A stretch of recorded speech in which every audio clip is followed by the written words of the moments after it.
Hello दोस्तों, स्वागत है आप सभी का आज के इस वीडियो में। आज के इस वीडियो में हम आप सभी लोगों के लिए लाए हैं कक्षा 12 सामान्य हिंदी भाग 2 भाग 1।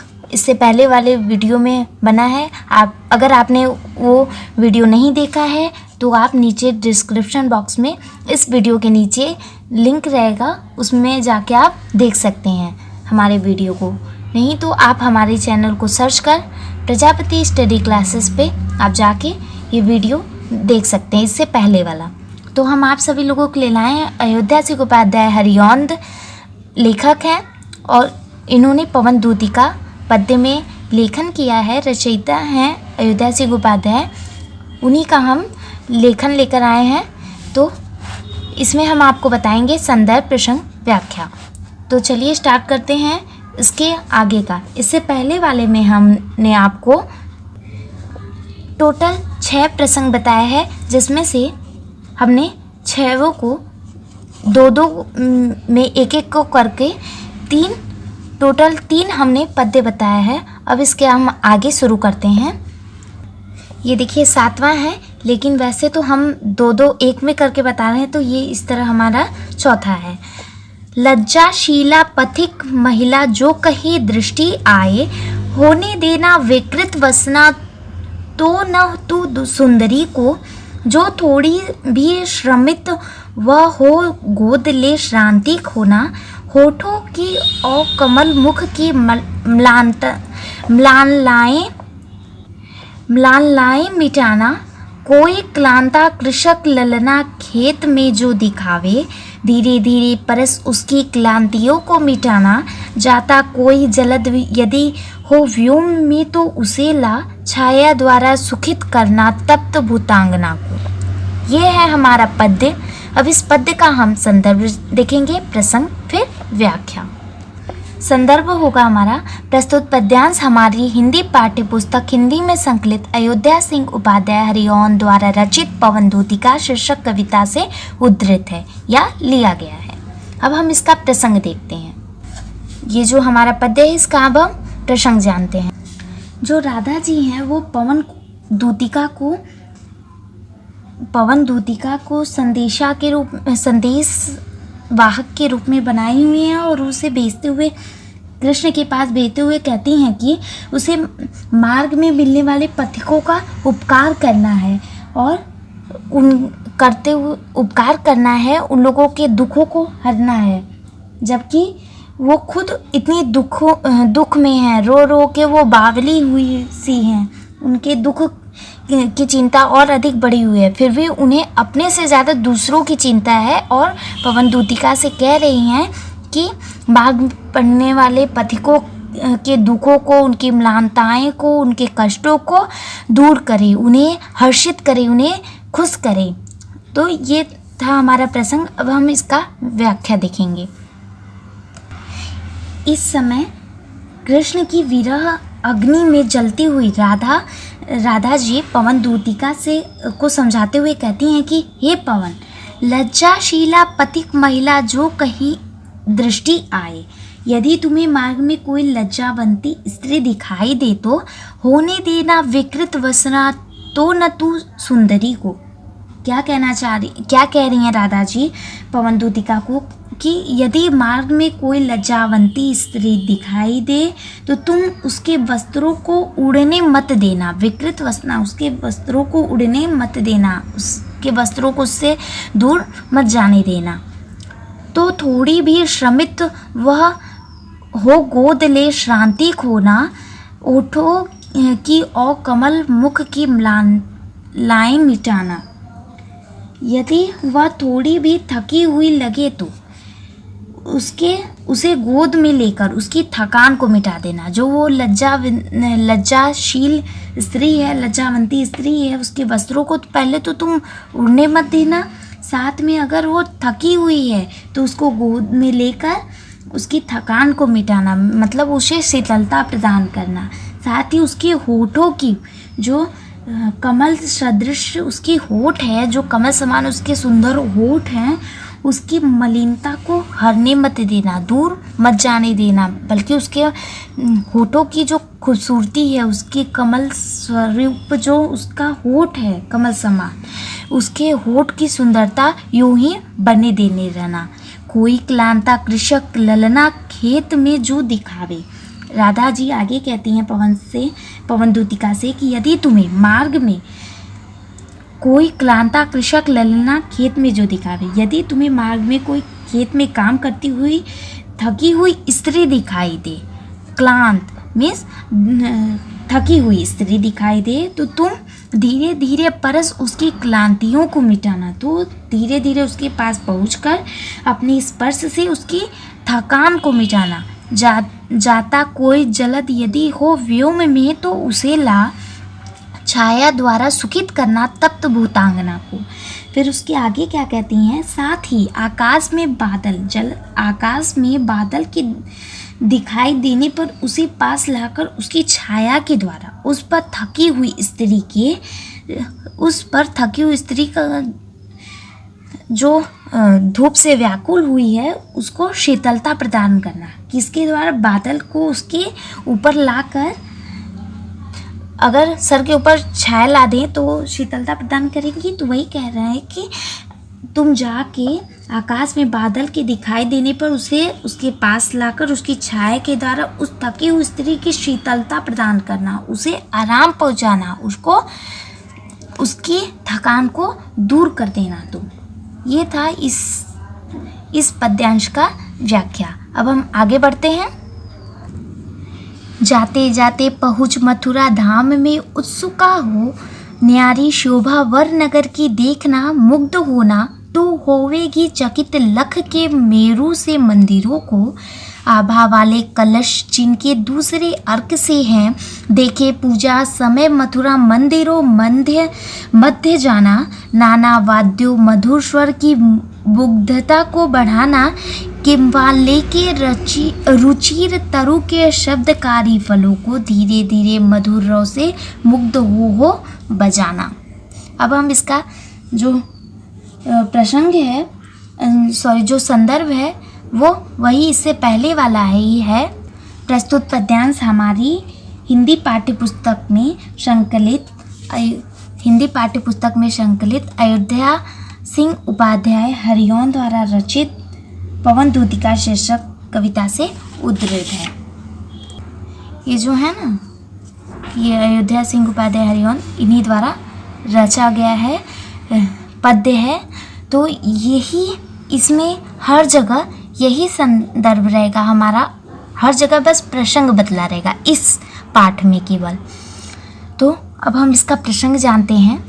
इसमें जो प्रसंग होगा हमारा, प्रस्तुत पद्यांश में राधा पवन को मथुरा भेजने से पूर्व वहाँ के जो भव्य मंदिरें हैं उसके बारे में, मंदिरों के बारे में व्याख्या कर रही हैं। वहाँ के शोभायमान जो मंदिरें हैं, शोभावर नगर हैं, मुग्ध कर रही हैं, उस सब नगरों का, मथुरा धाम का वर्णन कर रही हैं।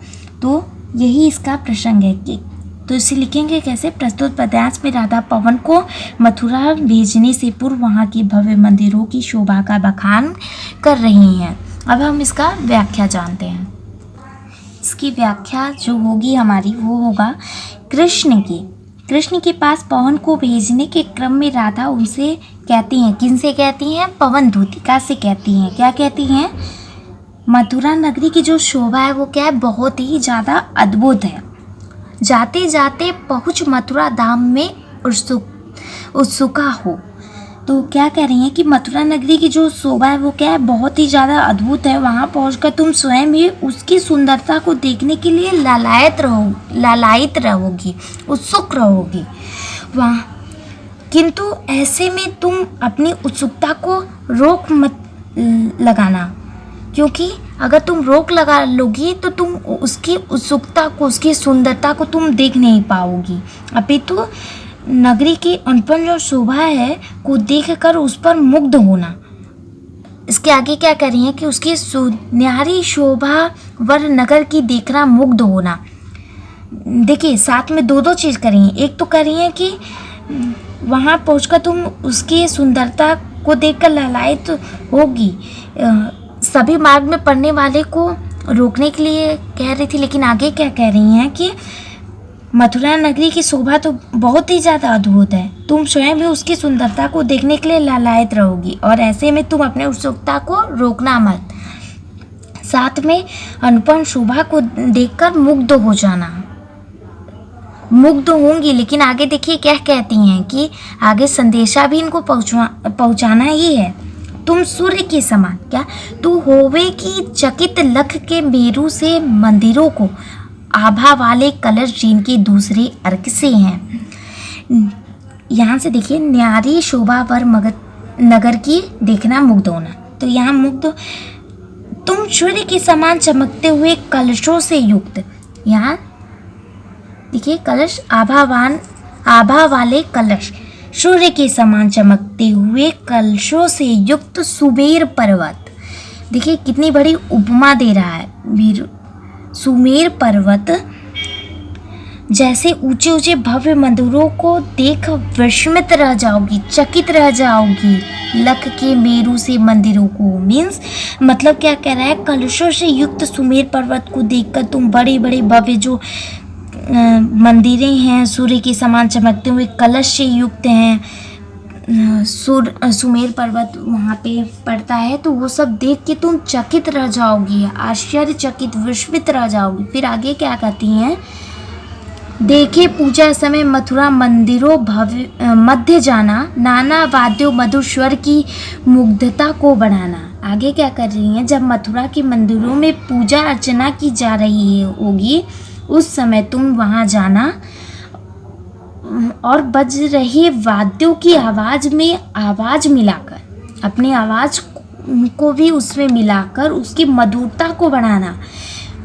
कीवा लेके रुचिर तरु के शब्दकारी फलों को धीरे धीरे मधुर रव से मुग्ध हो बजाना, और अपनी रुचि से किसी वृक्ष के शब्द रूपी फलों के स्वरों को सुनकर, वृक्ष क्या कह रहा है, अपनी रुचि से, अपनी उत्सुकता से, अपने मन से तुम उस किसी वृक्ष के शब्द रूपी फलों के स्वरों को सुनकर मुग्ध हो, अपने मधुर स्वर से उनका साथ देना। अपने पवन दूतिका से करेंगे कि अपनी आवाज़ को उस वृक्ष के शब्द रूपी फलों के समान सुनकर मुग्ध हो, मधुर को और भी ज़्यादा सुगंधित और भी ज़्यादा मनमोहक बनाना। ये था हमारा इसका व्याख्या। अब हम इसके आगे देखते हैं। तू देखेगी जलद तन को जा वहीं तदगनता होगे लोने नयन उसके ज्योति उत्कीर्णकारी, मुद्रा होगी वर वदन की मूर्ति शी सौम्यता की, सीधे सीधे वचन उनकी सिक्त होंगे सुधा से, नीले फूले कमल दल सी गात की श्यामता है, पीला प्यारा वसन कटी में पहनते हैं फवीला, छोटी काली अलक मुख की कांति को है बढ़ाती,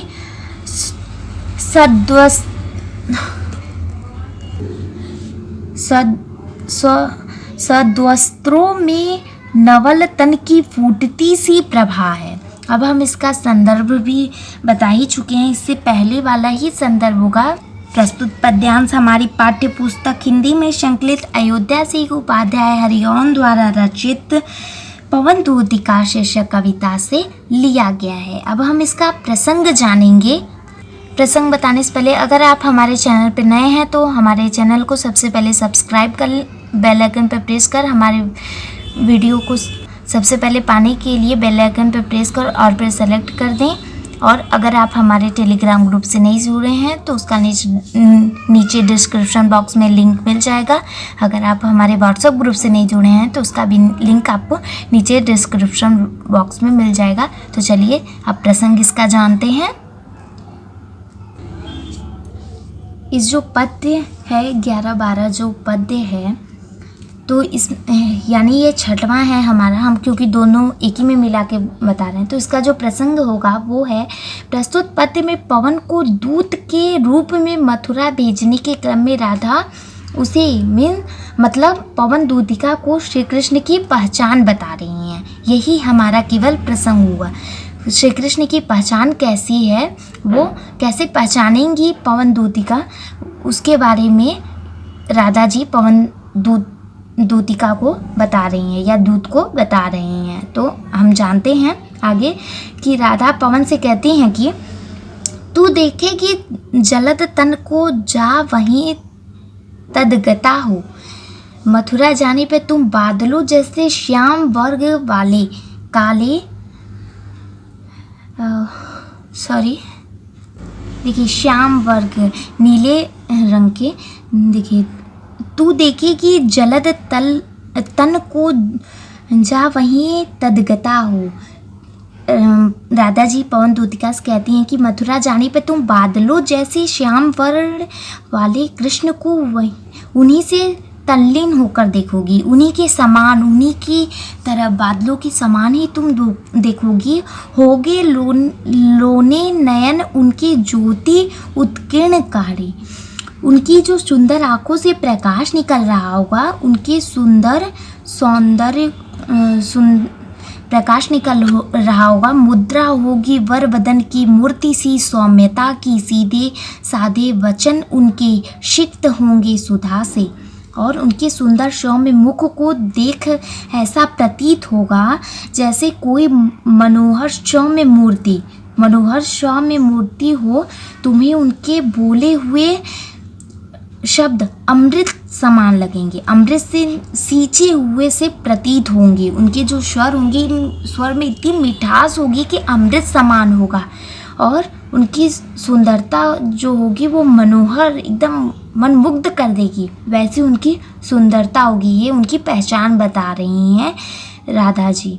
फिर आगे कहती हैं, नीले फूले कमल दल सी गात की श्यामता है। हे दूतिका, उनका शरीर जो है वो नीले खिले हुए कमल के समूह सदृश सांवला और मनोरम है। मनोरम मीन्स मनमोहक है। पीला प्यारा वसन कटी में पहनते हैं फबीला, मतलब क्या, वे कमर पर पीताम्बर अर्थात पीला वस्त्र पहनते हैं जो अति शोभायमान लगता है। उन छोटी काली अलक मुख की कांति को है बढ़ाती, और उनके बालों से लटकी हुई एक लट उनके मुख की शोभा और बढ़ा देती है। सद्वस्त्रों में नवल तन की फूटती सी प्रभा है, और सुंदर वस्त्र धारण किए हुए कृष्ण के सौम्य शरीर से प्रकाश की किरणें निकल रही होंगी जो और भी ज़्यादा मनमोहक लगेंगी। ये श्री कृष्ण का वर्णन कर रही, उन्हें बता रही हैं पवन दूतिका को कि कैसे वो श्री कृष्ण को पहचानेंगी। अब हम अगला देखते हैं। साचे ढाला सकल वपु है दिव्य सौंदर्यशाली, सतपुष्पों से सुरभि उसकी प्राण संपोषिका है। दोनों कंधे वृषभ वर से हैं बड़े ही सजीले, लंबी बाहें कलभ कर से शक्ति की पेटिका हैं। राजाओं सा सिर पर लसा दिव्य आपीड होगा, शोभा होगी उभय श्रुति में स्वर्ण के कुंडलों की। नाना रत्नाकलित भुज में मंजू केयूर होंगे, मोतीमाला लसित उनका कंबू सा कंठ होगा।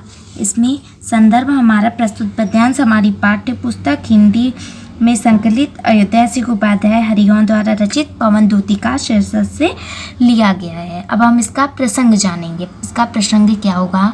इसका प्रसंग जो होगा ये भी वही होगा, इसमें भी राधा जी जो हैं वो पवन दूतिका को श्री कृष्ण के सौंदर्य के बारे में ही बता रही हैं। इसको हम लिखेंगे कैसे? प्रस्तुत पद्य में राधा द्वारा पवन को कृष्ण की शोभा बताई जा रही है ताकि वह उन्हें आसानी से पहचान लें, श्री कृष्ण को पवन दूतिका आसानी से पहचान लें। तो राधा जी जो हैं वो पवन से कृष्ण की शोभा का गुणगान करते हुए आगे कहती हैं कि साचे ढाला सकल वपु है दिव्य सौंदर्यशाली। उनका संपूर्ण शरीर साचे में ढला हुआ अर्थात सुडौल है जिसे देख अलौकिक सौंदर्य के दर्शन का आभास होगा। सत पुष्पों से सुरभि उनकी प्राण संपोषिका है और उनके शरीर से निकलने वाले सुगंधित पुष्पों के सदृश जो सुगंध है वो प्राणों का पोषक करने वाले अर्थात मन को मनमोहित आह्लादित कर देंगी। मतलब क्या होगा, मनमोहित कर देंगी। उनकी जो सुगंधित सौंदर्य रूपी जो उनके शरीर से जो सुगंधित पुष्पों के समान जो सुगंध निकल रही है वो उन्हें मनमुग्ध कर देंगी। फिर दोनों कंधे वृषभ वर से हैं बड़े ही सजीले और उनके कंधों को देखने से ऐसा प्रतीत होगा मानो जैसे वे उत्तम कोटि के सांड के कंधे हों। कहने का यहाँ तात्पर्य क्या है, श्री कृष्ण के कंधे जो हैं वो अति बलशाली हैं, बलिष्ठ हैं। उनके जो कंधे हैं वो बहुत ही ज़्यादा सुडौल हैं। और राधा जी आगे कहती हैं, लंबे बाहें कलब कर सी शक्ति की पीठिका हैं। कहती हैं कि कृष्ण की जो भुजाएं वो हाथी की सूंड के सदृश बल की पिटारी अर्थात अति शक्तिशाली हैं। क्योंकि हाथी का जो हाथी का जो सूंड होता है वो काफ़ी ज़्यादा मजबूत होता है। तो क्या कह रही हैं, हाथी की सूंड के सदृश बल की पिटारी अर्थात बहुत ही ज़्यादा शक्तिशाली उनकी बाहें हैं। और उसके ऊपर वाले में दोनों कंधे वृषभ वर से हैं। इसमें सांड के कंधे बताए गए हैं, मतलब सांड के समान जो कंधे, सांड की जो कंधे काफ़ी मजबूत। उसी तरह आगे कहती, लंबी बाहें कलब कर सी शक्ति की पेटिका हैं, हाथी की सूंड के सदृश बल की पिटारी अर्थात बहुत ही ज़्यादा शक्तिशाली हैं। फिर आगे कहती है, राजाओं सा सिर पर ललसा दिव्य आपीड होगा, उनके मस्तक पर राजाओं के समान अपूर्ण सौंदर्य से युक्त मुकुट विराजमान होगा और शोभा होगी उभय श्रुति में स्वर्ण के कुंडलों की। उनके दोनों जो कान होंगे मनोहर स्वर्ण कुंडलों से शोभित होंगे। वे नाना रत्नाकलित भुज में मंजू केयूर होंगे और अपनी दोनों भुजाओं में रत्न जड़ित भुज बंद धारण किए हुए होंगे। उनके जो दोनों भुजाएं होंगी उस पर क्या होंगी, रत्न जड़ित, रत्न जड़ा होगा, मोतियां जड़ी होंगी, वो भुजबंद धारण किए होंगे भुजाओं पर। अब आगे, मोती माला लसित उनका कंबू सा कंठ होगा, शंख जैसी सुंदर एवं सुडौल दिखने वाली उनकी जो गर्दन है इसमें मोतियों की माला होगी।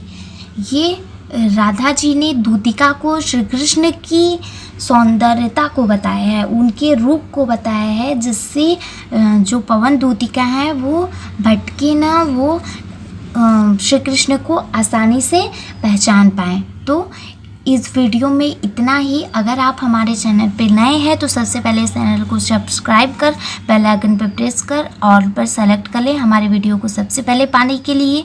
अगर आप हमारे टेलीग्राम ग्रुप से नहीं जुड़े हैं तो हमारे टेलीग्राम ग्रुप से जुड़ने के लिए आपको नीचे डिस्क्रिप्शन बॉक्स में लिंक मिल जाएगा, आप वहां से जुड़ जाइएगा। व्हाट्सएप ग्रुप से भी लिंक आपको नीचे डिस्क्रिप्शन बॉक्स में मिलेगा, व्हाट्सएप ग्रुप से भी जुड़ जाइएगा। और इसके आगे हम पार्ट 3 भाग 3 में हम आपको इसके आगे का बताएंगे। वीडियो पसंद आए तो लाइक शेयर कमेंट ज़रूर करें।